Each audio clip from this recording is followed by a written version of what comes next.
ಅಂದರೆ ಬಹುಜನ ಸಮಾಜ ಪಕ್ಷ ಇವತ್ತು ದೇಶಕ್ಕೆ ಅನಿವಾರ್ಯವಾಗಿದೆ. ರಾಜಕಾರಣ ಅನ್ನೋಂಥದ್ದು ಲೂಟಿ ಹೊಡೆಯೋ ಕೆಲಸ ಅಲ್ಲ, ಭ್ರಷ್ಟಾಚಾರ ಮಾಡುವಂಥ ಕೆಲಸ ಅಲ್ಲ, ಜನರ ಹಣವನ್ನು ಲೂಟಿ ಮಾಡಿ ನಾವು ದೇಶ ವಿದೇಶಗಳಲ್ಲಿ ಆಸ್ತಿ ಮಾಡುವಂಥದ್ದಲ್ಲ. ದೇಶವನ್ನು ಸುಭದ್ರವಾಗಿ ಕಟ್ಟುವಂಥದ್ದು ಮತ್ತು ದೇಶದ ಏನು ಜನ ಇದ್ದಾರೆ, SC ST OBC ಧಾರ್ಮಿಕ ಅಲ್ಪಸಂಖ್ಯಾತರು ಮತ್ತು ದೇಶದಲ್ಲಿರ್ತಕ್ಕಂಥ 140 ಕೋಟಿ ಜನರ ಭವಿಷ್ಯಗಳನ್ನು ರೂಪಿಸುವ ಒಂದು ಉದ್ದೇಶಕ್ಕೆ ರಾಜಕೀಯ ಮಾಡಬೇಕು. ಅಂಥ ಒಂದು ಉದ್ದೇಶ ಬಹುಜನ ಸಮಾಜ ಪಕ್ಷಕ್ಕೆ ಮಾತ್ರ ಇದೆ ಅಂತೇಳಿ ಇವತ್ತು ಎಲ್ರಿಗೂ ಕೂಡ ಅರ್ಥ ಆಗ್ತಾ ಇದೆ. ಬಹುಜನ ನಾಯಕರಾದ ಮಾನ್ಯ ಕಾಂಶಿರಾಮ್ ಸಾಹೇಬರ ಜಯಂತಿಯನ್ನು ಮಾರ್ಚ್ 15ರಂದು ದೇವನಹಳ್ಳಿಯಲ್ಲಿ ಹಾಗೂ ಮಾರ್ಚ್ 29ರಂದು ಆನೇಕಲ್ ಪಟ್ಟಣದ ಸಮೀಪದಲ್ಲಿರುವ ಕವಲವಸಹಳ್ಳಿ ಅಂಬೇಡ್ಕರ್ ಭವನದ ಆವರಣದಲ್ಲಿ ಅದ್ದೂರಿಯಾಗಿ ಆಚರಿಸಲಾಗುತ್ತಿದ್ದು, ಆ ದಿನ ಕೇವಲ ಜಯಂತಿ ಕಾರ್ಯಕ್ರಮ ಮಾತ್ರವಲ್ಲ, ಬಹುಜನ ಸಮಾಜವನ್ನು ಸಂಘಟಿಸುವ ಮತ್ತು ರಾಜಕೀಯ ಶಕ್ತಿಯನ್ನು ಬಲಪಡಿಸುವ ಸಂಕಲ್ಪದ ದಿನವೂ ಆಗಿದೆ ಎಂದು ಬಿಎಸ್ಪಿ ಪಕ್ಷದ ರಾಜ್ಯ ಸಂಯೋಜಕರಾದ KC ನಾಗರಾಜ್ ರವರು ಪತ್ರಿಕಾ ಹೇಳಿಕೆಯಲ್ಲಿ ತಿಳಿಸಿದರು. ಕಾಂಶಿರಾಮ್ ಸಾಹೇಬರು ಹೇಳಿದಂತೆ ರಾಜಕೀಯ ಶಕ್ತಿ ಇಲ್ಲದೆ ಸಮಾಜಕ್ಕೆ ನ್ಯಾಯ ಸಿಗುವುದಿಲ್ಲ ಎಂಬ ತತ್ವದ ಮೇಲೆ ಬಹುಜನ ಸಮಾಜ ಪಾರ್ಟಿ ನಡೆಯುತ್ತಿದೆ. ಅದಕ್ಕಾಗಿ ಮುಂಬರುವ ಸ್ಥಳೀಯ ಸಂಸ್ಥೆ ಚುನಾವಣೆಯಲ್ಲಿ ಬಿಎಸ್ಪಿ ಪಕ್ಷವು ರಾಜ್ಯಾದ್ಯಂತ ಎಲ್ಲ ಕ್ಷೇತ್ರಗಳಲ್ಲಿಯೂ ತನ್ನ ಅಭ್ಯರ್ಥಿಗಳನ್ನು ಕಣಕ್ಕಿಳಿಸಲು ತೀರ್ಮಾನಿಸಿದೆ ಎಂದರು. ಹಾಗೆಯೇ ಆನೇಕಲ್ ತಾಲೂಕಿನಲ್ಲಿ ಭ್ರಷ್ಟಾಚಾರವು ಅತಿಯಾದ ಮಟ್ಟಕ್ಕೆ ತಲುಪಿದೆ. ಸಾಮಾನ್ಯ ಜನರಿಗೆ ಸಿಗಬೇಕಾದ ಸರ್ಕಾರಿ ಸೇವೆಗಳು ವಿಳಂಬವಾಗುತ್ತಿವೆ. ಹಲವಾರು ಕಚೇರಿಗಳಲ್ಲಿ ಜನರು ತಮ್ಮ ಕೆಲಸ ಮಾಡಿಸಿಕೊಳ್ಳಲು ಅಲೆದಾಡುವ ಪರಿಸ್ಥಿತಿ ನಿರ್ಮಾಣವಾಗಿದೆ. ತಾಲೂಕಿನ ಆಡಳಿತ ವ್ಯವಸ್ಥೆ ಸಂಪೂರ್ಣವಾಗಿ ಕುಸಿದಂತಾಗಿದೆ. ಈ ಕಾರಣದಿಂದ ಬಹುಜನ ಸಮಾಜ ಪಾರ್ಟಿ ಜನರ ಧ್ವನಿಯಾಗಿ ಈ ಭ್ರಷ್ಟಾಚಾರ ವಿರೋಧ ಹೋರಾಡಲಿದ್ದು, ಮುಂಬರುವ ಚುನಾವಣೆಯಲ್ಲಿ ಜನರು ಪರ್ಯಾಯ ರಾಜಕೀಯ ಶಕ್ತಿಯಾಗಿ ಬಿಎಸ್ಪಿಯನ್ನು ಬೆಂಬಲಿಸುವಂತೆ KC ನಾಗರಾಜ್ ರವರು ಮನವಿ ಮಾಡಿದರು. ಇನ್ನು ಸ್ಥಳದಲ್ಲಿ ಬಿಎಸ್ಪಿ ಪಕ್ಷದ CK Ramu, HC Srinivas, Raju, Vincent, Narayanaswamy, Chandapura Muniraju, Sheikh Babu, Chambenahalli Yallappa, Chikkahagadi Yallappa, Ganesh, Gottikere Nagaraju, Mahesh, Krishnappa, Venkataswamy, Venkatesh, Onakanahalli Yallappa, Shabbir Khan, Mallaveeraiah ಹಾಜರಿದ್ದರು. ಎಲ್ರಿಗೂ ಜೈ ಭೀಮ್. ಈ ಒಂದು ಆನೇಕಲ್ ಟೌನ್ನ ಪ್ರವಾಸ ಮಂದಿರದಲ್ಲಿ ಸಭೆಯನ್ನು ಕರೆದಿದ್ದೇವೆ. ಈ ಒಂದು ಸಭೆಯನ್ನು ಕರೆದಿರ್ತಕ್ಕಂಥ ಉದ್ದೇಶ, ಮಾರ್ಚ್ 15ನೇ ತಾರೀಕು ದೇವನಹಳ್ಳಿನಲ್ಲಿ ನಮ್ಮ ಪಕ್ಷದ ಸಂಸ್ಥಾಪಕರು, ಬಹುಜನ ನಾಯಕರು ಆಗಿರ್ತಕ್ಕಂಥ ಮಾನ್ಯವರ್ ಕಾಂಶಿರಾಮ್ ಸಾಹೇಬರ ಜಯಂತಿ ಕಾರ್ಯಕ್ರಮವನ್ನು ಏನು ಹಮ್ಮಿಕೊಂಡಿದ್ದೀವಿ. ಈ ಕಾರ್ಯಕ್ರಮಕ್ಕೆ ನಮ್ಮ ಬೆಂಗಳೂರು ನಗರ ಜಿಲ್ಲೆ ಮತ್ತು ರಾಮನಗರ ಜಿಲ್ಲೆಯ ವತಿಯಿಂದ 100 ಜನ ಈ ಒಂದು ಕಾರ್ಯಕ್ರಮಕ್ಕೆ ನಾವು ಭಾಗವಹಿಸೋದಕ್ಕೆ ಇವತ್ತೆಲ್ಲ ಚರ್ಚೆ ಮಾಡಿದ್ದೀವಿ. ಮತ್ತು ಆನೇಕಲ್ನಲ್ಲೂ ಕೂಡ ಮಾರ್ಚ್ 29ನೇ ತಾರೀಕು ಕಾವಲಹೊಸಳ್ಳಿ ಅಂಬೇಡ್ಕರ್ ಭವನದಲ್ಲಿ ಕಾರ್ಯಕ್ರಮವನ್ನು ಮಾಡೋದಕ್ಕೆ ನಾವು ತೀರ್ಮಾನ ಮಾಡಿದ್ದೀವಿ. ಜೊತೆಗೆ ಭಾಳ ಮುಖ್ಯವಾಗಿರ್ತಕ್ಕಂಥ ವಿಷಯ ಏನಂತಂದರೆ, ಬರುವಂಥ ಲೋಕಲ್ ಬಾಡಿ ಎಲೆಕ್ಷನ್ನಲ್ಲಿ, ಸ್ಥಳೀಯ ಚುನಾವಣೆಯಲ್ಲಿ ಬಹುಜನ ಸಮಾಜ ಪಕ್ಷ ನಮ್ಮ ಏನು ವಿರೋಧಿ ಪಕ್ಷಗಳು ಕಾಂಗ್ರೆಸ್, BJP ಮತ್ತು JDS ಪಕ್ಷಗಳೇನಿದ್ದಾವೆ, ಇವರು ನಿರೀಕ್ಷಣೆ ಇಟ್ಕೊಳ್ಳಲ್ಲ. ಬಹುಜನ ಸಮಾಜ ಪಾರ್ಟಿ ಈ ಒಂದು ದೊಡ್ಡ ಮಟ್ಟಕ್ಕೆ ಬೆಳೆದಿದೆ ಅಂತೇಳಿ ಎಲ್ಲ ರಂಗದಲ್ಲೂ ಕೂಡ, ಎಲ್ಲ ಕ್ಷೇತ್ರದಲ್ಲೂ ಕೂಡ ನಾವು ಬಹುಜನ ಸಮಾಜ ಪಾರ್ಟಿಯ ಅಭ್ಯರ್ಥಿಗಳನ್ನು ಕಣಕ್ಕೆ ಇಳಿಸ್ತಾ ಇದ್ದೇವೆ. ಯಾಕೆಂದರೆ ಇವತ್ತು ಜನರಿಗೆ ಅರ್ಥ ಆಗಿದೆ ಬಹುಜನ ಸಮಾಜ ಪಕ್ಷ ಎಷ್ಟು ಮುಖ್ಯ ಅಂತೇಳಿ. ಮಾನ್ಯವರ್ ಕಾಂಶಿರಾಮ್ ಸಾಹೇಬರು ಅವರ ದೃಷ್ಟಿನಲ್ಲಿ ಹೇಳೋದಾದರೆ, ಎಷ್ಟೋ ಜನ ಈ ದೇಶದಲ್ಲಿ ರಾಜಕಾರಣ ಮಾಡೋದಕ್ಕೆ ಭಾಳಷ್ಟು ಜನ ನಾಯಕರು ಬಂದು ಹೋಗಿದ್ದಾರೆ. ಭಾಳಷ್ಟು ಜನ ರಾಜಕೀಯ ಚಳುವಳಿಯನ್ನು, ರಾಜಕೀಯ ಹೋರಾಟಗಳನ್ನು ಮಾಡಿ ಹೋಗಿದ್ದಾರೆ. ಆದರೆ ಮಾನ್ಯವರ್ ಕಾಂಶಿರಾಮ್ ಸಾಹೇಬರು ಅವರ ದೃಷ್ಟಿಕೋನ ಕೇವಲ ರಾಜಕಾರಣ ಮಾಡೋಂಥದ್ದಲ್ಲ, ಅಧಿಕಾರ ತಗೊಳ್ಳೋಂಥದ್ದು ಮಾತ್ರವಲ್ಲ, ಅವರು ರಾಜಕಾರಣ ಮಾಡಬೇಕು, ರಾಜಕಾರಣಕ್ಕೆ ಬರಬೇಕು, ಅಧಿಕಾರ ಬೇಕು ಅಂತೇಳಿ ಅವರು ಆಲೋಚನೆ ಮಾಡಿದ್ದು ಮಾನ್ಯವರ್ ಕಾಂಶಿರಾಮ್ ಸಾಹೇಬರು ಸಮಾಜ ಬದಲಾವಣೆಗಾಗಿ. ಈ ದೇಶದಲ್ಲಿ ಏನು ಭ್ರಷ್ಟಾಚಾರ ಇದೆ, ಅಸ್ಪೃಶ್ಯತೆ ಇದೆ, ನಿರುದ್ಯೋಗ ಸಮಸ್ಯೆ ಇದೆ, ಅವಿದ್ಯಾವಂತರು ಇದ್ದಾರೆ. ಈ ಎಲ್ಲ ಸಮಸ್ಯೆಗಳಿಗೆ ಬಾಬಾ ಸಾಹೇಬರು ಹೇಳಿದಂತೆಯೇ ಅಸ್ಪೃಶ್ಯತೆಗೆ, ಬಡತನಗೆ, ನಿರುದ್ಯೋಗಕ್ಕೆ ಅಧಿಕಾರಹೀನತೆಯೇ ಕಾರಣ. ಈ ಅಧಿಕಾರ ಅನ್ನೋದು, ರಾಜಕೀಯ ಅಧಿಕಾರ ಅನ್ನೋದು ನಾವು ತಗೊಂಡ್ರೆ ಈ ದೇಶದ SC ST OBC ಮತ್ತು ಧಾರ್ಮಿಕ ಅಲ್ಪಸಂಖ್ಯಾತರಿಗೆ ಏನು ಅನ್ಯಾಯ ಆಗಿದೆ, ಅಸಮಾನತೆಯಿಂದ ಇದ್ದಾರೆ, ಇವರೆಲ್ಲರಿಗೂ ಕೂಡ ಒಂದು ಸಾಮಾಜಿಕ ನ್ಯಾಯವನ್ನು ಕೊಡ್ಬೋದು. ಇವರು ಘನತೆಯಿಂದ, ಗೌರವದಿಂದ ಈ ದೇಶದಲ್ಲಿ ಬದುಕ್ಬೋದು ಅನ್ನೋ ಒಂದು ಉದ್ದೇಶದಿಂದ ಮಾನ್ಯವರು ಕಾಂಚೀರಾಮ್ ಸಾಹೇಬರ ರಾಜಕೀಯಕ್ಕೆ ಬಂದಿರೋಂಥದ್ದು. ಅವರ ರಾಜಕೀಯ ಉದ್ದೇಶನೇ ಅದೇ ಆಗಿತ್ತು. ಅದೇ ರೀತಿಯಾಗಿ ಇವತ್ತಿಗೂ ಕೂಡ ನಿರಂತರವಾಗಿ ಈ ದೇಶದಲ್ಲಿ ಬಹುಜನ ಸಮಾಜ ಪಕ್ಷ ಹಂತವಾಗಿ ಇವತ್ತು ಬೆಳವಣಿಗೆ ಆಗ್ತಾ ಇದೆ. ಇವತ್ತು ನೋಡ್ಬೋದು, ನಾವು ಇಡೀ ದೇಶದಲ್ಲಿ ಎಲ್ಲ ರಾಜ್ಯಗಳಲ್ಲೂ ಕೂಡ ಬಹುಜನ ಸಮಾಜ ಪಕ್ಷ ಗೆಲ್ತಾ ಬರ್ತಾ ಇದೆ. ಉದಾಹರಣೆಗೆ ನಾವು ಪಂಜಾಬಲ್ಲಿ ಮೊನ್ನೆ ಲೋಕಲ್ ಬಾಡಿ ಎಲೆಕ್ಷನ್ ನಡೆದಂಥ ಸಂದರ್ಭದಲ್ಲಿ BJPದು 42 ಸೀಟು, ಕಾಂಗ್ರೆಸ್ದು 62 ಸೀಟು, ಬಹುಜನ ಸಮಾಜ ಪಕ್ಷದ 63 ಸೀಟ್ ಬಂದಿದೆ. ಅಂದರೆ ಬಹುಜನ ಸಮಾಜ ಪಕ್ಷ ಇವತ್ತು ದೇಶಕ್ಕೆ ಅನಿವಾರ್ಯವಾಗಿದೆ. ರಾಜಕಾರಣ ಅನ್ನೋಂಥದ್ದು ಲೂಟಿ ಹೊಡೆಯೋ ಕೆಲಸ ಅಲ್ಲ, ಭ್ರಷ್ಟಾಚಾರ ಮಾಡುವಂಥ ಕೆಲಸ ಅಲ್ಲ, ಜನರ ಹಣವನ್ನು ಲೂಟಿ ಮಾಡಿ ನಾವು ದೇಶ ವಿದೇಶಗಳಲ್ಲಿ ಆಸ್ತಿ ಮಾಡುವಂಥದ್ದಲ್ಲ. ದೇಶವನ್ನು ಸುಭದ್ರವಾಗಿ ಕಟ್ಟುವಂಥದ್ದು. ಮತ್ತು ದೇಶದ ಜನ ಇದ್ದಾರೆ, SC ST OBC ಧಾರ್ಮಿಕ ಅಲ್ಪಸಂಖ್ಯಾತರು, ಮತ್ತು ದೇಶದಲ್ಲಿರ್ತಕ್ಕಂಥ 140 ಕೋಟಿ ಜನರ ಭವಿಷ್ಯಗಳನ್ನು ರೂಪಿಸುವ ಒಂದು ಉದ್ದೇಶಕ್ಕೆ ರಾಜಕೀಯ ಮಾಡಬೇಕು. ಅಂಥ ಒಂದು ಉದ್ದೇಶ ಬಹುಜನ ಸಮಾಜ ಪಕ್ಷಕ್ಕೆ ಮಾತ್ರ ಇದೆ ಅಂತೇಳಿ ಇವತ್ತು ಎಲ್ರಿಗೂ ಕೂಡ ಅರ್ಥ ಆಗ್ತಾ ಇದೆ. ಯಾಕೆಂದರೆ ಈ ದೇಶದಲ್ಲಿ ಓಟ್ಗೋಸ್ಕರ ಹೋರಾಟ ಮಾಡಿದ್ದು ಬಾಬಾ ಸಾಹೇಬ್. ಈ ದೇಶದಲ್ಲಿ ಶಿಕ್ಷಣ ಬರಬೇಕು ಅಂತ, ಎಲ್ರಿಗೂ ಶಿಕ್ಷಣ ಸಿಗಬೇಕು ಅಂತೇಳಿ ಹೋರಾಟ ಮಾಡಿದ್ದು ಬಾಬಾ ಸಾಹೇಬರು. ಈ ದೇಶದಲ್ಲಿ ಎಲ್ಲರಿಗೂ ಕೂಡ ಅವಕಾಶಗಳು ಸಿಗಬೇಕಂತೇಳಿ ಹೋರಾಟ ಮಾಡಿದ್ದು ಬಾಬಾ ಸಾಹೇಬರು. ಈ ದೇಶದಲ್ಲಿ ಸಮಾನತೆಗಾಗಿ, ಸಹೋದರತ್ವಗಾಗಿ, ಈ ದೇಶದ ಅಭಿಮಾನಕ್ಕೋಸ್ಕರ, ದೇಶ ಪ್ರೇಮಕ್ಕೋಸ್ಕರ ಹೋರಾಟ ಮಾಡಿದ್ದು ಈ ದೇಶದಲ್ಲಿ ಒಬ್ಬ ವ್ಯಕ್ತಿ, ಅದು ಬಾಬಾ ಸಾಹೇಬ್ ಡಾಕ್ಟರ್ BR ಅಂಬೇಡ್ಕರ್ ಅವರು. ಇವತ್ತು ನಾವು ಗಾಂಧಿನ ನೋಡ್ಬೋದು, ನೆಹರು ಅವರನ್ನು ನೋಡ್ಬೋದು, ಸಾವರ್ಕರ್ ನೋಡ್ಬೋದು. ಇವರೆಲ್ಲರೂ ಕೂಡ ಒಂದೊಂದು ಸಿದ್ಧಾಂತದಲ್ಲಿ ಹೋರಾಟ ಮಾಡಿದ್ದಾರೆ. ಒಂದೊಂದು ಸಿದ್ಧಾಂತಕ್ಕೋಸ್ಕರ ಅವರು ನಿರಂತರವಾಗಿ ಸಂಘರ್ಷಗಳು ಮಾಡಿದ್ದಾರೆ. ಆದರೆ ಬಾಬಾ ಸಾಹೇಬರು ಈ ದೇಶದ 140 ಕೋಟಿ ಜನರಿಗೋಸ್ಕರ ಧ್ವನಿ ಎತ್ತದಂಥವ್ರು. ಮಹಿಳೆಯರಿಗೋಸ್ಕರ, ವಿದ್ಯಾರ್ಥಿಗಳಿಗೋಸ್ಕರ, ಅಸ್ಪೃಶ್ಯರಿಗೋಸ್ಕರ, ಹಿಂದುಳಿದ ವರ್ಗದವ್ರಿಗೋಸ್ಕರ, ಎಲ್ಲರಿಗೋಸ್ಕರ ಮಾತಾಡಿದಂಥ ವ್ಯಕ್ತಿ ಒಬ್ಬ ವ್ಯಕ್ತಿ, ಅದು ಡಾಕ್ಟರ್ BR ಅಂಬೇಡ್ಕರ್ ಅವರು. ಅವರ ಸಿದ್ಧಾಂತದಲ್ಲಿ ಬೆಳೆಯುವಂಥ ಪಕ್ಷ ಈ ದೇಶದಲ್ಲಿ ಒಂದೇ ಒಂದು ಪಕ್ಷ, ಅದು ಬಹುಜನ ಸಮಾಜ ಪಕ್ಷ. ಈ ದೇಶದಲ್ಲಿ ಉದಾಹರಣೆಗೆ ಈ ರಾಜ್ಯದಲ್ಲಿ ಸಿದ್ದರಾಮಯ್ಯನವರು ಮುಖ್ಯಮಂತ್ರಿ ಆಗಿದ್ದಾರೆ. ಈ ರಾಜ್ಯದಲ್ಲಿ ಒಬ್ಬ ಲಿಂಗಾಯತ ಸಮುದಾಯಕ್ಕೆ ಸೇರ್ತಕ್ಕಂಥ ಯಡಿಯೂರಪ್ಪನವರು ಮುಖ್ಯಮಂತ್ರಿ ಆಗಿದ್ದಾರೆ. ಅಷ್ಟೇ ಅಲ್ಲದೇನೆ ಈ ದೇಶದಲ್ಲಿ ಟಿ ಮಾರ್ದವರು ಈ ದೇಶದ ಪ್ರಧಾನಿ ಆಗಿದ್ದಾರೆ ಅಂತೇಳಿ ಹೇಳ್ತಾರಲ್ಲ ನರೇಂದ್ರ ಮೋದಿ ಅವರನ್ನ, ಅದಕ್ಕೆ ಕಾರಣ ಡಾಕ್ಟರ್ BR ಅಂಬೇಡ್ಕರ್ ಅವರು. ಡಾಕ್ಟರ್ BR ಅಂಬೇಡ್ಕರ್ ಅವರ ಒಂದು ತ್ಯಾಗದಿಂದ, ಅವರ ಒಂದು ಕೊಟ್ಟಂಥ ಅವಕಾಶಗಳಿಂದ ಈ ದೇಶದಲ್ಲಿ ಎಷ್ಟೋ ಜನ ನಾಯಕರಾಗಿದ್ದಾರೆ. ಆದರೆ ಅವರ ಸಿದ್ಧಾಂತವನ್ನು ಈಡೇರಿಸುವಂಥ, ಅವರ ಕನಸನ್ನು ನನಸು ಮಾಡುವಂಥ ಒಬ್ಬ ವ್ಯಕ್ತಿ ಈ ದೇಶದಲ್ಲಿ ಪ್ರಯತ್ನ ಮಾಡಿಲ್ಲ.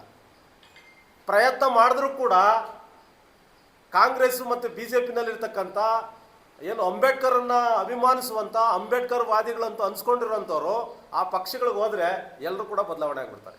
ಆ ಪಕ್ಷದ ತತ್ವ ಸಿದ್ಧಾಂತಗಳಿಗೆ ಅವರು ಮಾರು ಹೋಗ್ತಾರೆ. ಆದರೆ ಎಲ್ಲರಿಗೂ ನಾನು ಇವತ್ತು ಮನವಿ ಮಾಡ್ಕೊಳ್ತಾ ಇದ್ದೀನಿ, ಯಾರು ಅಂಬೇಡ್ಕರ್ ವಾದಿಗಳಿದ್ದೀರಿ, ನೀವೆಲ್ಲರೂ ಕೂಡ ನಿಮ್ಮ ಸಿದ್ಧಾಂತಗಳನ್ನು, ನಿಮ್ಮ ಆಲೋಚನೆಗಳನ್ನು ನೀವು ಗೆಲ್ಲಿಸಬೇಕಾದ್ರೆ ಅದು ಒಂದೇ ಒಂದು ಬಹುಜನ ಸಮಾಜ ಪಕ್ಷ. ನೀವು ಬಹುಜನ ಸಮಾಜ ಪಕ್ಷಕ್ಕೆ ಬನ್ನಿ. ನಾವು ಇಲ್ಲಿ SC ST OBC ಧಾರ್ಮಿಕ ಅಲ್ಪಸಂಖ್ಯಾತರು, ನಾವೆಲ್ಲರೂ ಕೂಡ ಬೇರೆ ಬೇರೆ ಧರ್ಮದವ್ರು ಇರ್ಬೋದು, ಬೇರೆ ಬೇರೆ ಜಾತಿಗಳಿರ್ಬೋದು, ಆದರೆ ನಮ್ಮೆಲ್ಲರ ಸಮಸ್ಯೆ ಒಂದೇ. ನಮ್ಮೆಲ್ಲರ ಸಮಸ್ಯೆಗಳು ಒಂದೇ ಆಗಿರೋದ್ರಿಂದ ನಾವೆಲ್ಲರೂ ಕೂಡ ಒಂದು ಒಗ್ಗಟ್ಟಾಗಿ ಇವತ್ತು ಬಹುಜನ ಸಮಾಜ ಪಕ್ಷವನ್ನು ಕಟ್ಟುವುದರ ಮುಖಾಂತರ, ಬಹುಜನ ಸಮಾಜ ಪಕ್ಷವನ್ನು ಅಧಿಕಾರಕ್ಕೆ ತರೋದ್ರ ಮುಖಾಂತರವಾಗಿ ನಮ್ಮ ಸಮಸ್ಯೆಗಳಿಗೆ ನಾವು ಪರಿಹಾರವನ್ನು ಹುಡ್ಕೊಳ್ಬೇಕಾಗಿರ್ತಕ್ಕಂಥ ಅವಶ್ಯಕತೆ ಇದೆ. ಈ ಮೂಲಕ ನಾನು ಈ ಒಂದು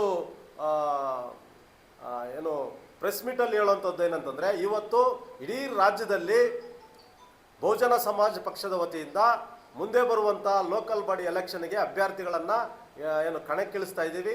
ಬಹುಜನ ಸಮಾಜ ಪಕ್ಷ ಈ ಏನು ಕರ್ನಾಟಕದಲ್ಲಿ ನಿರೀಕ್ಷೆಗೂ ಮೀರಿ ಈ ಬಾರಿ ನಮ್ಮ ಪಕ್ಷದಿಂದ ಅಭ್ಯರ್ಥಿಗಳು ಗೆದ್ದು ಬರ್ತಾರೆ ಅಂತೇಳಿ ನಮ್ಮ ಅಭಿಪ್ರಾಯ ಇದೆ. ಏನು ಕೆಲವರೆಲ್ಲರೂ ಮಾತಾಡ್ಬೋದು, ಬಹುಜನ ಸಮಾಜ ಪಕ್ಷ ಏನು ಇಲ್ಲ, ಬಹುಜನ ಸಮಾಜ ಪಕ್ಷ ಸೋಲ್ತಾ ಇದೆ, ಬಹುಜನ ಸಮಾಜ ಪಕ್ಷ ಬೆಳೆದಿಲ್ಲ. ಆದರೆ ಬಹುಜನ ಸಮಾಜ ಪಕ್ಷ ಬೀದಿಗೆ ಬಂದು ಏನು ನಾವು ಆ ರೀತಿ ಈ ರೀತಿ ಅಂತೇಳಿ ಘೋಷಣೆ ಮಾಡ್ಕೊಳ್ಳೋವಂಥದ್ದು ಅವಶ್ಯಕತೆ ಇಲ್ಲ. ಬಹುಜನ ಸಮಾಜ ಪಕ್ಷಕ್ಕೆ ಇವತ್ತು ವಾಲಂಟ್ರಿಯಾಗಿ ಅವರೇ ಖರ್ಚು ಮಾಡಿಕೊಂಡು, ಅವರೇ ಪೆಟ್ರೋಲ್ ಹಾಕ್ಕೊಂಡು, ಅವರೇ ಡೀಸೆಲ್ ಹಾಕ್ಕೊಂಡು, ಅವರೇ ಊಟ ಮಾಡಿಕೊಂಡು ಬಹುಜನ ಸಮಾಜ ಪಕ್ಷಕ್ಕೆ ಕೆಲಸ ಮಾಡ್ತಾ ಇದ್ದಾರೆ.